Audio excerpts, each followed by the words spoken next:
What does failure look like to you? um, Failure looks like a lack of willingness to to pull yourself up by the bootstraps, Learning to swim is about learning from others. Be the author of your own story, not a character in somebody else's story. Get inspired by others to take action. Learn how to set goals to exceed your own expectations. So often the answer that you are looking for is right in front of you. On Learning to Swim, we highlight those answers through storytelling. Hey, well, Heather, welcome. Thank you. I am so pleased to have you today on Learning to Swim. And this is the format of this is I have questions that I will ask you. Learning to Swim, the title of my interview series really comes from the idea that a lot of times it's that old joke of the young fish swimming through the water. The old fish swims by and says, "Hey boys," or "Hey people, hey fish. How's the water?" And they're like, "Water? What the heck is that?" So Learning to Swim is about kind of diving into bright spots and blind spots and the stuff that really are maybe our strengths and our gifts that we sometimes recognize and sometimes don't recognize, and often have so much to do with our personal and professional success.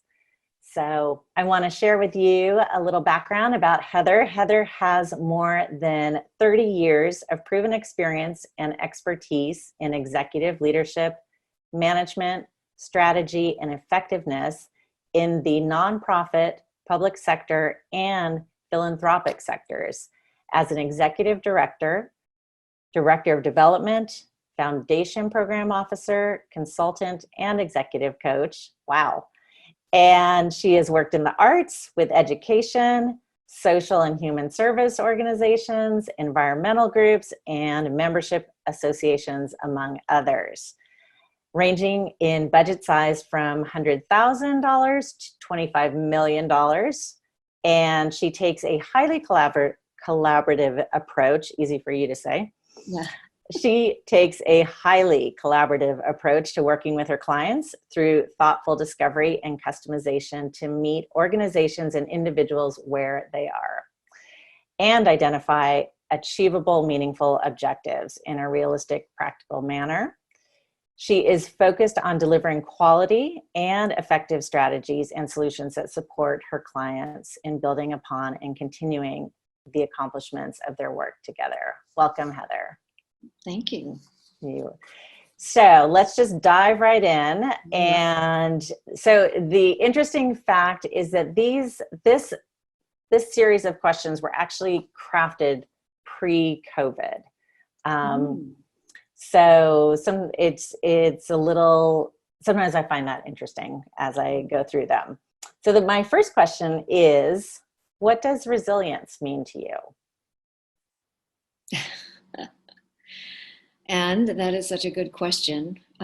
Anytime, right? And this particular period is teaching all of us, young and not young, to kind of look at it again, right?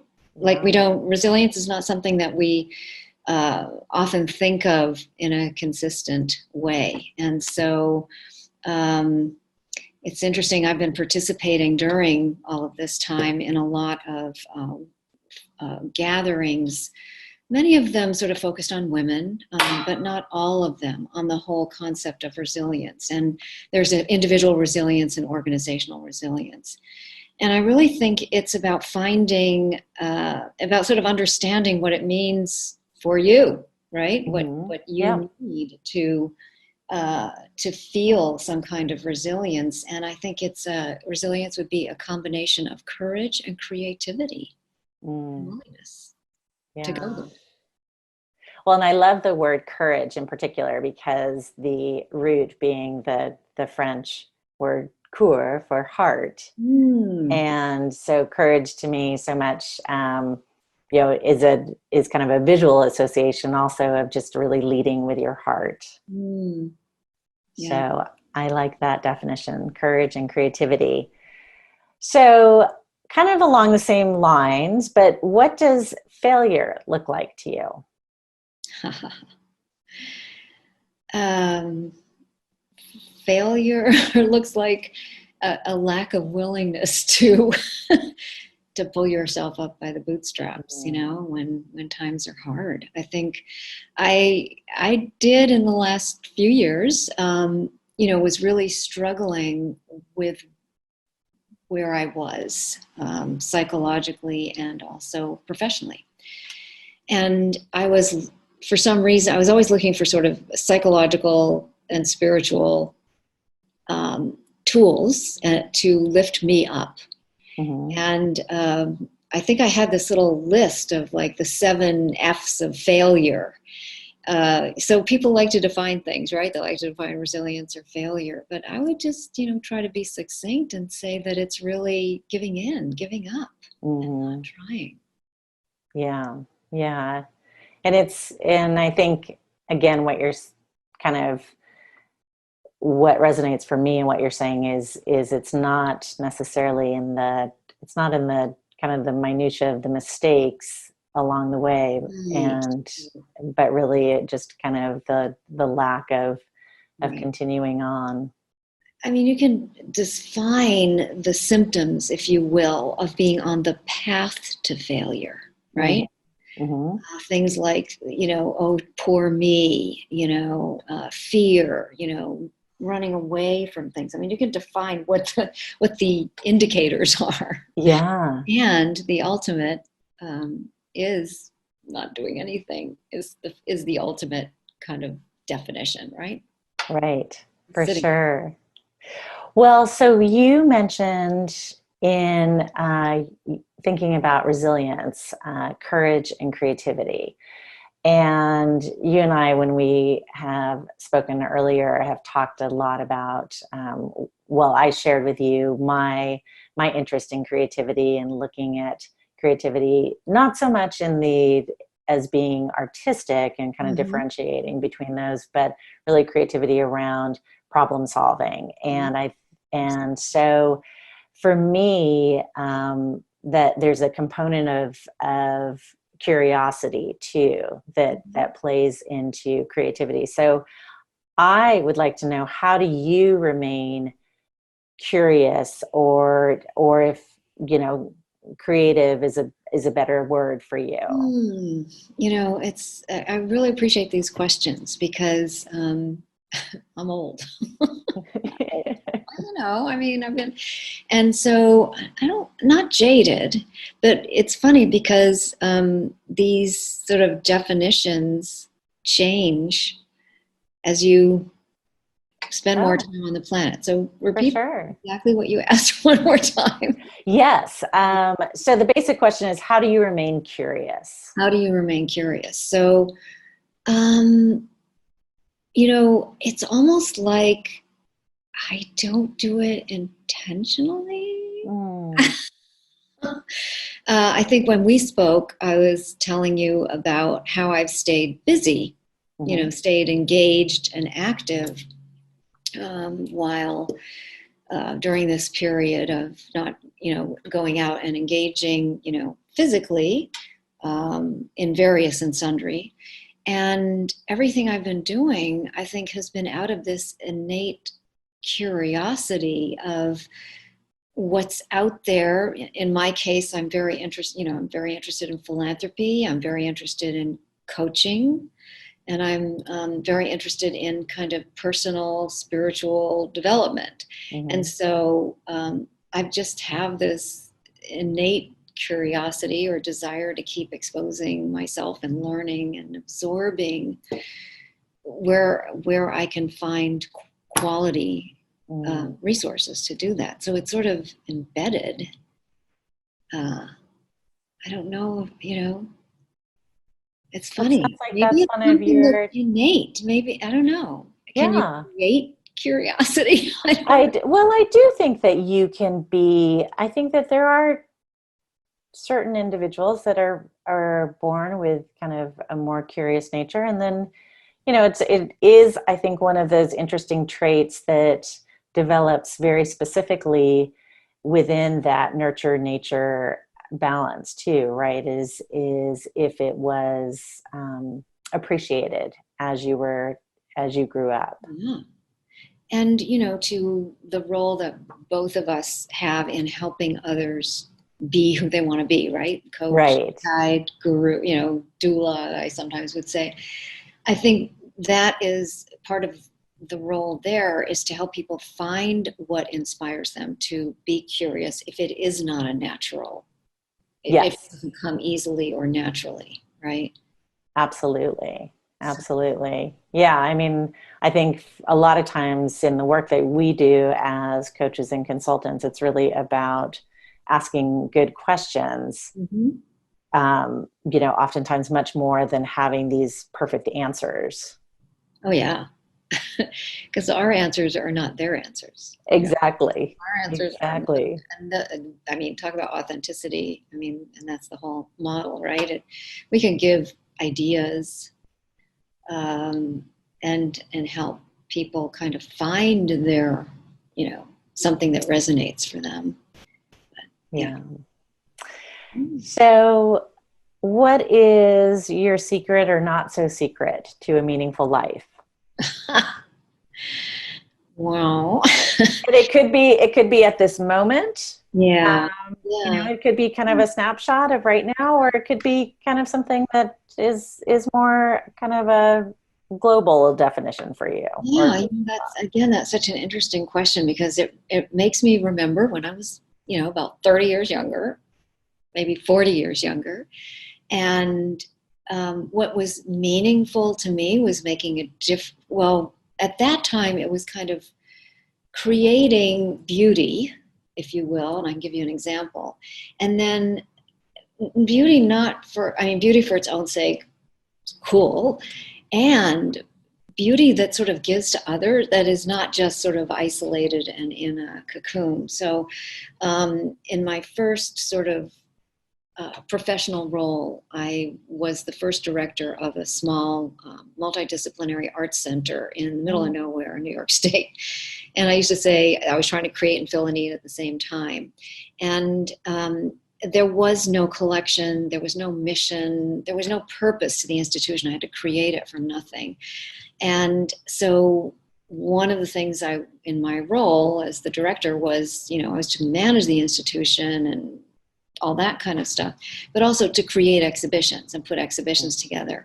And there are three exhibitions in particular that I recall, like after they were installed, I was just standing there and going, oh my God, this is so beautiful. It is so, and it's because I did all this. I mean, it takes a village, right? It wasn't just me. Oh, absolutely. And one of them was a show of children. They'd never done this before. I went to all the schools in this little community, and I asked all the teachers, would you like to have your kids' artwork on display?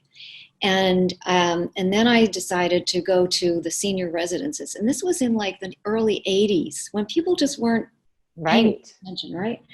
And I went to the senior homes or whatever, where seniors gathered. And I said, would you like to have an exhibition of your work? And so they filled this art center with work from the schools and work from the senior homes. And I had a big open space, and the teachers went bonkers with the kids, and they created these huge 3-dimensional, like, dinosaur thing, and it was colorful, and the walls were filled floor to ceiling. And I called the show Both Ends of the Rainbow. And they ended up doing it years and years and years afterwards. The other show that I decided to do a juried quilt exhibition, a competitive juried quilt exhibition that had contemporary quilts and traditional quilts in it. And again, filled this entire space with phenomenal, beautiful work. And the third one was a folk art exhibition. And what I did was we sort of went around central New York State and found all the folk art, both historic and contemporary, people who were still making folk art, and did this gorgeous exhibition. So that was sort of one part of a meaningful life, right? Is really, really bringing joy and creating something of beauty. And then the other is very, emotional to me. I mean, I've spent the last 15 years, part of my time, helping my family navigate very, very serious medical issues.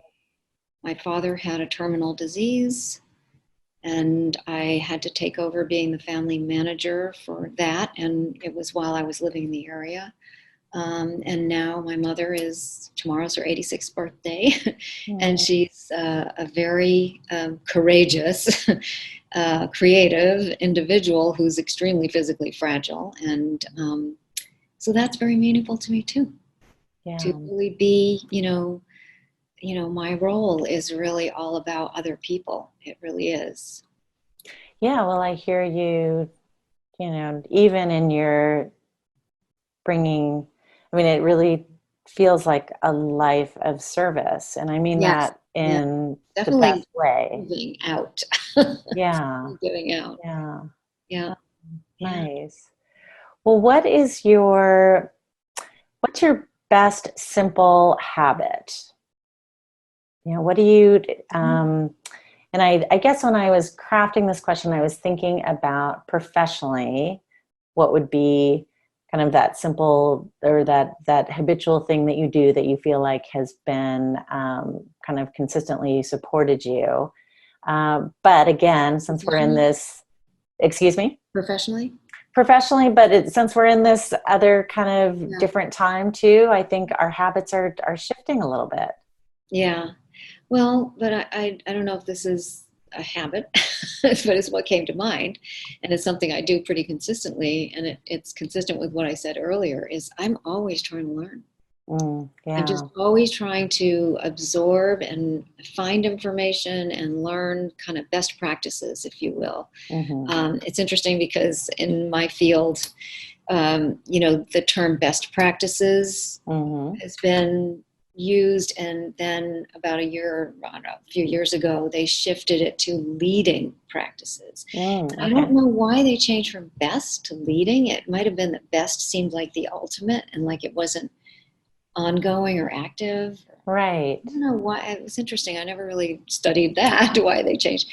But, whether it's leading practices in care management, which I'm doing now for my family, or leading practices in philanthropy, or leading practices in, working with boards or helping coaching. But that's my habit, is I'm just always like looking out for like what's really good, what are people doing that I admire, that I want to learn from. Excellent. Good. So what would be one word to describe your professional journey?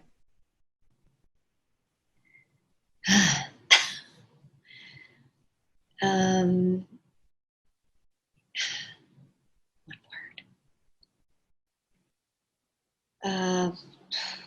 I'm going to go to learning, but I sort of high aspiration, aspiration. Always trying to be the best, or, Yeah, I quality. understand.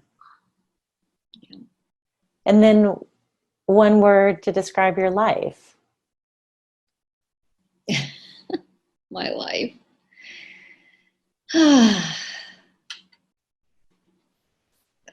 Interesting question. It's just for now. It can always change. I know. I'm grateful. I think gratitude, grateful. Yes, for sure. And it's, that one resonates for me too. So I'm always curious about what was your very, very first job or task that you were paid for? So, whether it was when you were, mine was about when I was like 10 years old or something. But so like, what was that very first job or task? I don't know if I started at 10. Well, I know what my first job, well, I used to make I used to do sort of craft objects. So, but that Mhm. wasn't really a job, you know. Oh, yeah. But I mean, and you sold them. Yeah, I sold them. So I Okay. made objet. But you know, my first sort of job was um, working in a printing press in the town where I was living, doing, you know, very rudimentary graphic design. And it was Mm, so long ago that everything was pretty much done by hand, you know, it was right. very rudimentary technology. The technology would not even be the appropriate word. Right. Right. It was Well, and how do you, so the reason why, and then my follow-up question to this is how do you see, if any, that these first uh, mm, types of activities, whether it was creating the objet that you were selling or the early graphic design work that you were doing, kind of how has that informed kind of your current yeah. work or your professional life? Well, I think, you know, it's a wonderful question, and thank you for asking it because it kind of connects me with the idea of creativity that we talked about earlier. So, when I was a teenager and you know into my early 20s, I was identified as a creative artist. Everybody said you're great. You know, I had a lot of natural artistic talent, um, and one of the challenges, I suppose, is that I didn't have the discipline to like focus on any one in particular other than what I love to do, which was draw. Mm. So, so a lot of people expected me to go into, you know, sort of the creative arts. I instead went into more you know, working in arts organizations, Right, right. doing, I mean, I was a graphic designer and worked in sort of creating visual materials for initially, and then started running arts organizations. So yeah, so it's kind of nice to reconnect with that creativity and realize that, you know, even throughout all my other work, which may be, you know, more administrative, executive management, there's always been this element of creativity. So thank you for Yeah. the question. Oh, you're welcome. So, what would you consider? So, circling back to this idea of the water that we swim in, Mm, what is what's your in plain sight talent? in plain sight. Oh, you mean, What's the thing that that other people would identify that you're very clear on is one of your talents or gifts? um, well, one is being organized, very Okay. organized. You know, now is, you know, I mean, I keep everything organized, but I'm doing a lot, right? So a lot of balls in the air, keeping Right. things organized. Well, And that's a good one. I mean, yeah, that's a big one. yeah. Yeah. And Mm. then what, if any, are you willing to share any of your hidden talents or ones that may not be so obvious to everyone? Oh, well, I like to think it's a talent. I hope it's a talent. One of the other areas of creativity in my youth is I love to sing. Mm, And very also totally self-taught. But I was early on exposed to the great folk voices and musicians of the late 60s and early 70s. So um, I have worn several records out. I haven't worn CDs out, but my secret dream is to sing backup for Emmylou Harris. oh my gosh. So Oh, I love singing. I love singing sort of roots, blues, mm, folk, you know, Joan Baez, Bob Dylan, you know, Bob Marley, oh, Talking Heads, fun. you know, Yeah. kind of diverse, but I love to sing and it's hidden away right now. Oh, how fun. Well, thank you for sharing that. I love learning that. So, this is definitely a pre-COVID question. Your next trip, where are you going and why? Well, can I have a few? Yeah, sure. Well, one is I need to go see my mother, but that I can do. I did that in July. I drove up to the Bay Area, Santa Fe, Mm. Paris, in the south of France. Oh, yes. We were hoping, actually, we were planning. We've been planning for, I don't know, 18 months. We have a friend who had decided, an American who was living in Paris, an American in Paris, and she had an apartment there, and we were planning to go hang out with her and then travel around. We love the south of France, but we haven't seen nearly enough of the rest of the country. Right. But yeah, then she actually had to come home because her visa ran out. And she had to come home for 6 months. And then she has an elderly mother here in Los Angeles, and then COVID. So, Oh, goodness. Yeah. how about you?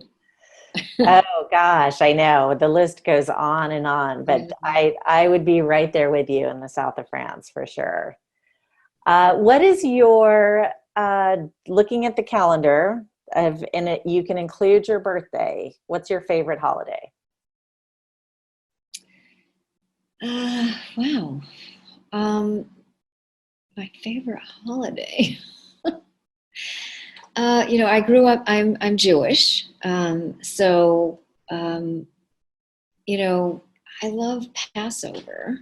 I do love Passover, and the reason I love it is because of a gathering, because of the story. I was raised in the civil rights era.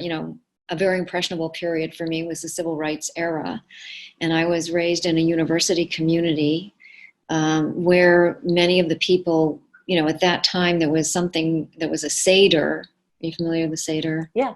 So there was a Haggadah, the Seder guide, that was written by civil rights advocates. So it's called the Freedom Seder. And that's what I grew up with. So I grew up with this mindset of that, not only is Passover is a time and an event to share with many people and to relate to,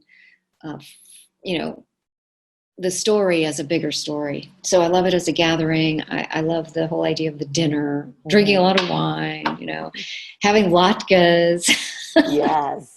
And that story is at its ever more important, for better or worse. So I guess I would say that it's my favorite. I love that. So I have just a couple more questions. One of them is a little bit, little random, but do you have dreams where you fly? Do you ever have dreams where you're actually flying? Oh, flying? Yeah. When I was young, I did. And I think in most cases, it felt very powerful. It was powerful, not scary, Yeah. I mean, it was a little bit like, whoa, what's going on here? But it was cool. It was very cool. Wow. I have not, I don't have many dreams now. I have trouble sleeping. Oh, yeah. Because I'm like thinking about things I want done. Sometimes, usually not by me, by other people. Just do it. Oh, that's funny. Yeah, it's funny, but not funny. Because it puts me in I hate the position it puts me in. It puts me in, having to like give ultimatums, and I don't like doing that. Yes, that is a tough one. Whatever. It's not fair. It's not right for these people, this person who does this. But yeah, I used to have dreams that I flew. Yeah. Yeah.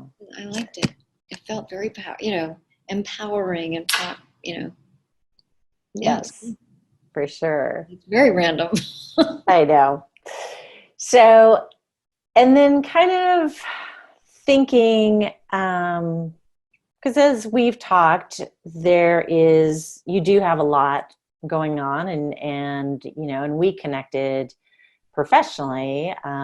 We both are in kind of in a similar field here, and so I guess I would be curious, what would be, if you could look at one thing within your consulting practice or coaching practice, what would be one thing that you would want to improve upon, that you feel like is kind of one of those things that you're, maybe it's that you're consistently working on, or that maybe more in this time? Mm-hmm. Aside from marketing. That could be. I mean, that. Connecting with people. But no, I think, the thing about coaching is that I feel like I'm always trying to improve as a coach in terms of really helping people to get at the deeper aspects of what either gets in their way or what could empower them.